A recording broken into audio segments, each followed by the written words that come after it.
बिस्मिल्लाहिर्रहमानिर्रहीम। तो अगला हमारा टॉपिक है DNA act as a hereditary material. DNA act as अ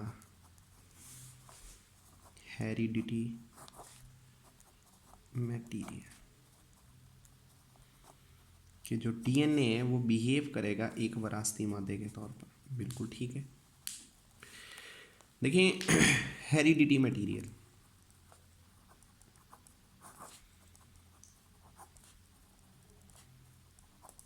वो मटेरियल जो बेसिकली तौर पर वरासती होता है, इनहेरिट होता है। ठीक है, यानी कि पेरेंट्स टू ऑफस्प्रिंग।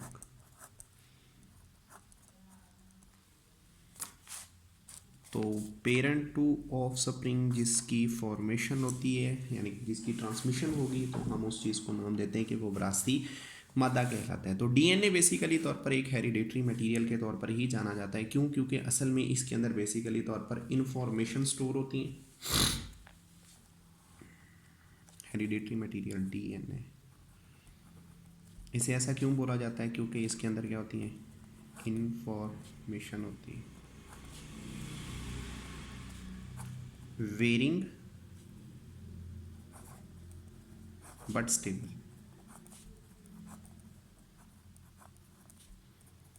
ठीक, जीन्स होते हैं और रेप्लिकेटेड सीक्वेंस होता है इसी में। फिर तो हर एक बात आ जाएगी कि सारा कुछ तो डीएनए के अंदर होता है। उस चीज़ का रेप्लिकेट होना, जीन्स की इन्फॉर्मेशन का एक से दूसरे में ट्रांसमिट हो जाना, ठीक है, जीन्स का फिर रेप्लिकेट हो जाना, डीएनए के वो बल का खुलना, इंजामेटिकली एवरीथिंग, यानी कि ट्रांसक्रिप्शन और ट्रांसलेशन सारा कुछ जो मौजूद है वो किसमें है? डीएनए। अब यही डीएनए जो बेसिकली तौर पर एक हेरिडेटरी मटेरियल के तौर पर काम कर रहा है, अब आप इस चीज को प्रूव करोगे। तो प्रूव किया किसने? फ्रेडरिक ग्रिफ्थ नामी एक पर्सन था, ब्रिटिश एक माइक्रोबायोलॉजिस्ट था। ब्रिटिश माइक्रोबायोलॉजिस्ट है,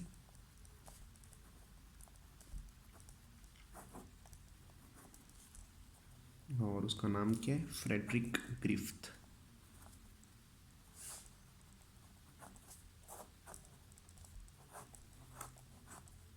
ठीक है, और ये काम परफॉर्म किया इसने 1952 की बात है, 1952 में।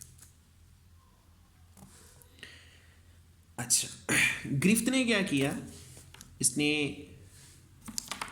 जो यहाँ पर ऑर्गेनिजम्स यूज़ किए, जो मॉडल ऑर्गेनिजम्स हैं, जिन मॉडल ऑर्गेनिजम्स को बाद में लैब ऑर्गेनिज्म से जाना गया, लैब ऑर्गेनिजम्स, ये दो हैं। एक थे बैक्टीरिया और एक था माइस, चूहा। ठीक है, जो यहाँ पर इसने बैक्टीरिया यूज़ किए उनका नाम था स्ट्रेप्टोकोकस नमूनिया बैक्टीरिया। स्ट्रेप्टोकोकस नमूनिया। ठीक, जिन्हें एस नमूनिया भी कहेंगे।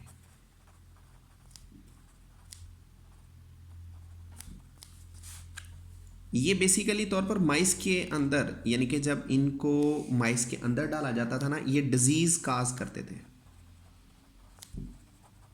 डिजीज कॉजिंग ये एजेंट्स थे। ठीक है, और ये जो माइस था वो अफेक्टेड होता था किन की वजह से? इन माइक्रोब्स की वजह से। ठीक हो गया? अच्छा, अब ग्रिफ्थ ने क्या किया कि उसने ये बैक्टीरिया लिए, और इन बैक्टीरिया, अब इन बैक्टीरिया की टू काइंड्स हैं। एक वो बैक्टीरिया जो बेसिकली तौर पर एक स्मूथ कॉलोनी बनाते हैं, स्मूथ कॉलोनी की फॉर्मेशन करते हैं। इसे एस कॉलोनी कहते हैं, ठीक है, एस कॉलोनी। और जो दूसरे वाले थे वो बना रहे थे रफ कॉलोनी।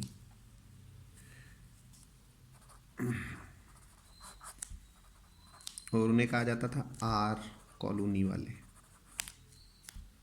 ये दो तरह के बैक्टीरिया। आप इन्हें स्ट्रेन कह दें, स्मूथ स्ट्रेन वाले और रफ स्ट्रेन वाले,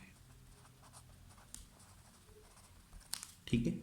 अब मसला ये था कि बेसिकली तौर पर ये जो स्मूथ और रफ की जो आप बात कर रहे हैं,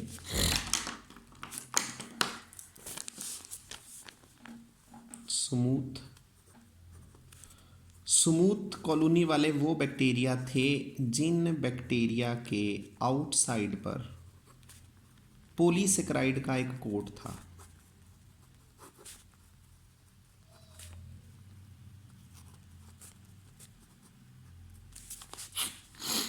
प्रोटीन कोट होता है, बल्कि प्रोटीन का नहीं, पॉलीसेकेराइड का बना हुआ एक कोट है। पॉलीसेकेराइड की एक शीट होती है और ये वायरोलेंसी पैदा करती है। वायरोलेंसी कहते हैं जहरीले को। जबकि जो रफ वाले हैं, रफ स्ट्रेन वाले, वो विदाउट इस पॉलीसेकेराइड कोट के होते हैं, विदाउट पॉलीसेकेराइड कोट। तो इसका मतलब है ये विदाउट वायरोलेंट स्ट्रेन है।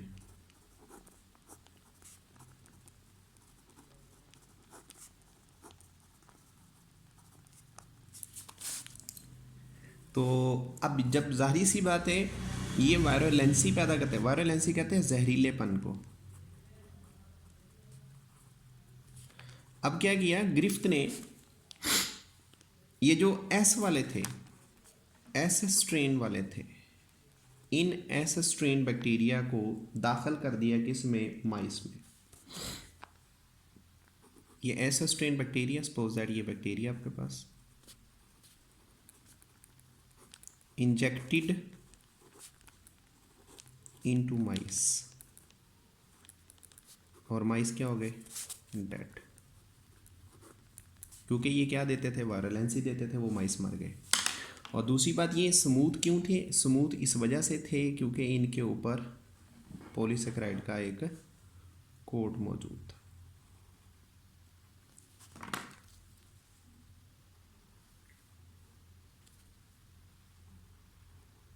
तो ये पॉलीसेकेराइड का कोट जब इनका मैच कर जाता तो ये बिल्कुल स्मूथ ही हो जाते, जबकि ये वाले जोन से थे ये रफ थे।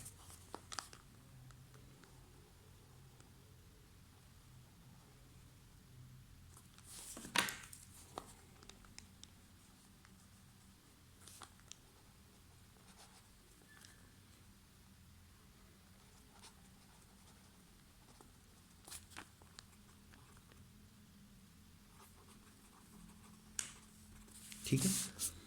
अब इसने क्या किया, इसने एस स्ट्रेन वालों को इंजेक्ट किया। जब इसने एस स्ट्रेन वालों को इंजेक्ट किया तो माइस डेड हो गए। लेकिन जब इसने आर स्ट्रेन वालों को इंजेक्ट किया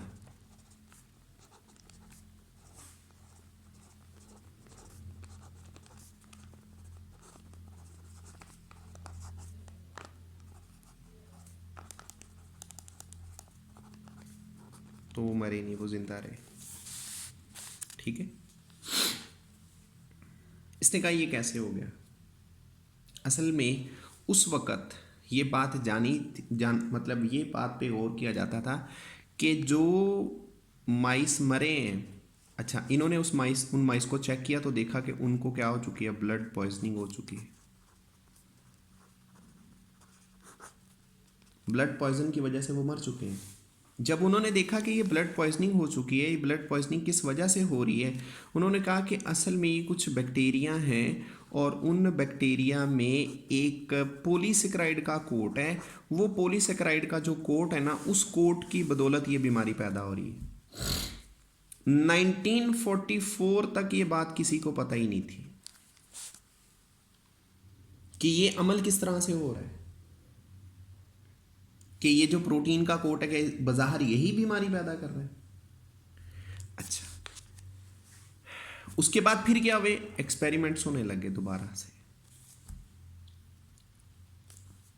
तो ये काम परफॉर्म किया, फिर इसी ने जो ग्रिफ्ट था इसने क्या किया, इसने जो एस स्ट्रेन वाले बैक्टीरिया थे ना, इन्हें किल कर लिया, किल्ड हीट के जरिए से, ये सारे मर गए। अब इनको क्या किया इसने, इंजेक्ट किया, किसमें, माइस में। और लेकिन वो जो माइस थे वो कह रहे जिंदा। अब इसने क्या किया, आर स्ट्रेन, देखिए इसके ऊपर पॉलीसेकेराइड का कोड था लेकिन इन्होंने हीट करके उनको मार दिया था, जिसकी वजह से वो जिंदा रहे बैक्टीरिया, चूहे। अब आर स्ट्रेन वाले थे, आर स्ट्रेन वाले तो आप जानते ही हैं कि बेसिकली तौर पर उनको इंजेक्ट करेंगे तो कोई प्रॉब्लम नहीं होती। क्यों प्रॉब्लम नहीं होती, क्योंकि आर स्ट्रेन जो होते हैं ना, उनके आउटसाइड पर प्रोटीन का कोट मौजूद नहीं होता। अब इन्होंने क्या किया, इन्होंने एस स्ट्रेन वही लिए जो बेसिकली तौर पर क्या थे, हीटेड थे, मरे हुए थे, प्लस जिंदा इन्होंने क्या ले लिए, आर स्ट्रेन ले लिए। मरे हुए इन्होंने एस स्ट्रेन लिए हैं, लेकिन पॉलीसेकेराइड का कोट है उनके बाहर, लेकिन खुद मरे हुए हैं। और जिंदा जो से लिए वो आर स्ट्रेन वाले लिए। अब जब इन्होंने ये वाला काम किया, अब इन्होंने इंजेक्ट करना शुरू कर दिया इनको। जब इन्होंने इंजेक्ट किया तो हमारे मुताबिक तो जो सोच आती है वो ये कि आगे तो माइस मरना नहीं चाहिए, लेकिन क्या हुआ, उनमें से कुछ माइस जो से थे वो मर गए, डेड। कुछ माइस जो से थे वो हो गए अफेक्टेड, बीमार हो गए। और कुछ माइस जो से थे वो जिंदा रहे। उन्होंने कहा ये ऐसा क्यों हुआ, किस बदौलत ये काम हो रहा है, कि असल में यहां पर प्रोटीन यानी कि जो एस वाले हैं इन्हें मारा गया है।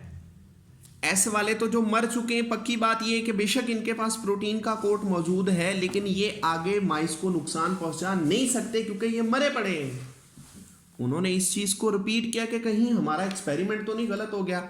हर एक स्टेप को चेक किया गया दोबारा से, लेकिन हर बार एक्सपेरिमेंट जो सा था वो यही होता।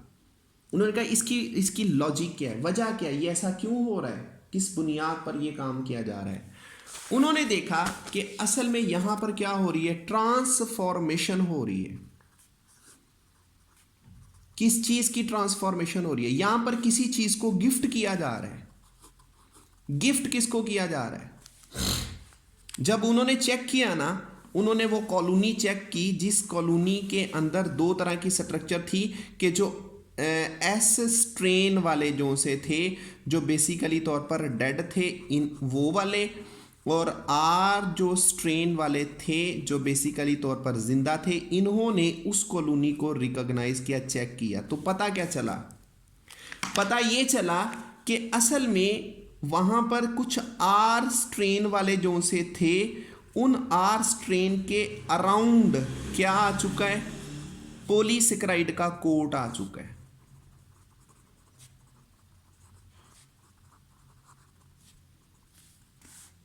ये कैसे हो गया, हालांकि आर स्ट्रेन वाले इनके पास तो पॉलीसेकेराइड का कोट ही नहीं होता कि इनके पास है एस स्ट्रेन वालों के पास, लेकिन एस स्ट्रेन तो आपने हीट कर दिए थे, उनको तो मार दिया गया था। फिर ये आर स्ट्रेन वालों के पास ये कैसा आ गया, असल में हुआ ये कि ये जो आर स्ट्रेन वाले थे इन्होंने अपने एम्बियंट से क्या ले लिया, पॉलीसेकेराइड का कोट हासिल किया था। यानी कि इनका जो एम्बियंट था, माहौल था, उस माहौल ने क्या किया, गिफ्ट किया, किस चीज को, पॉलीसेकेराइड के कोट को। किन को दे दिया, आर को दे दिया। आर जो जिंदा थे, इन्होंने वो पॉलीसेकेराइड का कोट हासिल किया। अब जब पॉलीसेकेराइड का कोट इन्होंने हासिल करना शुरू कर दिया, अब इन्होंने अफेक्ट करना शुरू कर दिया, इन्होंने बीमारी देनी शुरू कर दी, ब्लड पॉइजनिंग की, जिससे जो माइस थे वो मर गए। एक्सपेरिमेंट पे इन्होंने कहा कि ये बेसिकली तौर पर कैसे हो जाता है, कि कौन सी ऐसी चीज है जो इनको गिफ्ट कर रही है, नहीं पता था 1944 तक। फिर इसी एक्सपेरिमेंट को, इस चीज को कहा जाता है ट्रांसफॉर्मेशन। इसी एक्सपेरिमेंट को 3 पर्सन ने दोबारा से परफॉर्म किया। उन पर्सन्स के नाम ये हैं: ऑसवर्ल्ड एवरे,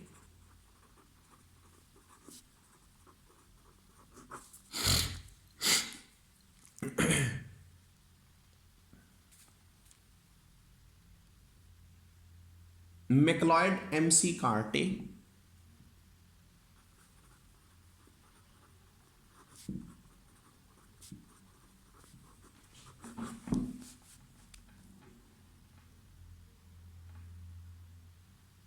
और एक और है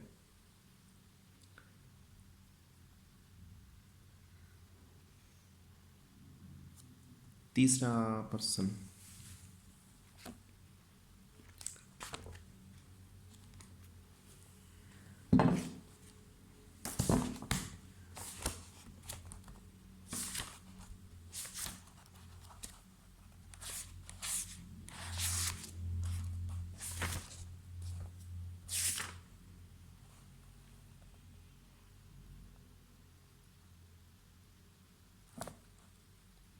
कॉलन मैक्लॉयड।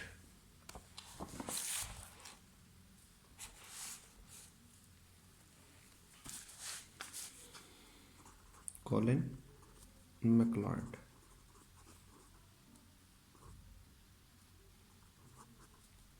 ये 3 पर्सन थे। इन्होंने दोबारा एक्सपेरिमेंट परफॉर्म किया ये कि ये चीज़ किस तरह से ट्रांसमिशन इसकी होती है, कौन है जो इस चीज़ को ट्रांसमिट कर रहा है। इन्होंने जब इस चीज़ के ऊपर एक्सपेरिमेंट किया तो इन्होंने देखा कि अच्छा, पहले जब इन्होंने एक्सपेरिमेंट परफॉर्म किया सेम स्टेप लिए इन्होंने, सेम स्टेप किस तरह से लिए थे, जिस तरह ग्रिफ्थ ने लिए थे। इन्होंने क्या किया, इन्होंने जो एस स्ट्रेन वाले थे ना, उनमें से 99.98% की प्योरिटी पे पॉलीसेकेराइड का कोट इन्होंने हटा दिया।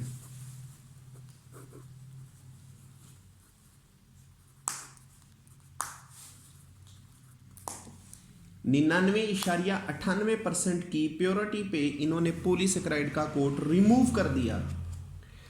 अब देखें, इतनी प्योरिटी पे ये बात ज़हन में आती है कि पक्की बात है ये आगे बीमारी पैदा नहीं करेंगे। इन्होंने इंजेक्ट किए किस में, माइस में, लेकिन माइस फिर मर गए। जब उन्होंने उस चीज़ को ऑब्जर्व किया तो पता चला सभी के अराउंड पॉलीसेकेराइड का कोट था। इन्होंने तो रिमूव किया था, वो फिर कैसे बन गया। अब इन्होंने डिफरेंट एक्सपेरिमेंट्स किए। कैसे? इन्होंने ऐसे स्ट्रेन को मार दिया, जो ऐसे स्ट्रेन वाले थे वो इन्होंने हीट किए, हीटेड किल कर दिए। ठीक है, उनके साथ इन्होंने मिलाया क्या, लिपिड डिसॉल्विंग एंजाइम। ठीक, अब ऐसे स्ट्रेन वाले जो से थे हीट करके मार दिए, और साथ के साथ इन्होंने लिपिड को डिसॉल्व करने के एंजाइम्स भी डाल दिए, इंजेक्ट किए। इंजेक्ट करने पे जो माइस था वो जिंदा रहा, मरा नहीं।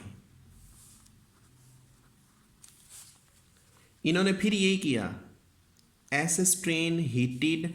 अब इन्होंने क्या किया, अब प्रोटीन को डिसॉल्व करने वाले जो एंजाइम थे वो दाखिल किए, इंजेक्ट किया, और माइस जिंदा रहे।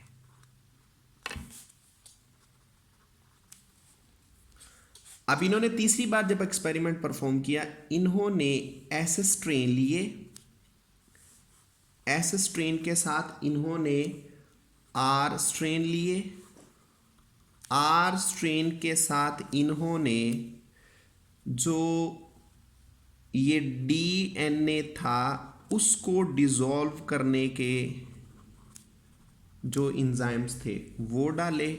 अब एक्सपेरिमेंट इन्होंने देखा कि जो माइस थे वो क्या हो गए, जिंदा रहे। इन्होंने एक आखिरी एक्सपेरिमेंट परफॉर्म किया। इन्होंने क्या किया, इन्होंने ऐसे स्ट्रेन लिए, आर बैक्टीरिया भी लिए, और अब डीएनए को ब्रेक करने के एंजाइम्स नहीं डाले, अब वैसे डीएनए मौजूद था, कुछ भी नहीं इन्होंने एंजाइम्स डाले। अब क्या हुआ, अब इन्होंने माइस के अंदर डाला तो माइस जो से थे वो मर गए। क्यों? क्योंकि ये पक्की बात समझ आ गई कि जब भी ट्रांसफॉर्मेशन करता है तो कौन करता है? डीएनए। यानी कि वो जो पॉलीसेकेराइड का कोड है ना, उसकी जो इंफॉर्मेशन है वो किसके पास है? डीएनए के पास। जिससे ये बात वाजे हो गया कि DNA act as a hereditary material. ठीक हो गया? ये ग्रिफ्थ ने एक्सपेरिमेंट परफॉर्म किया।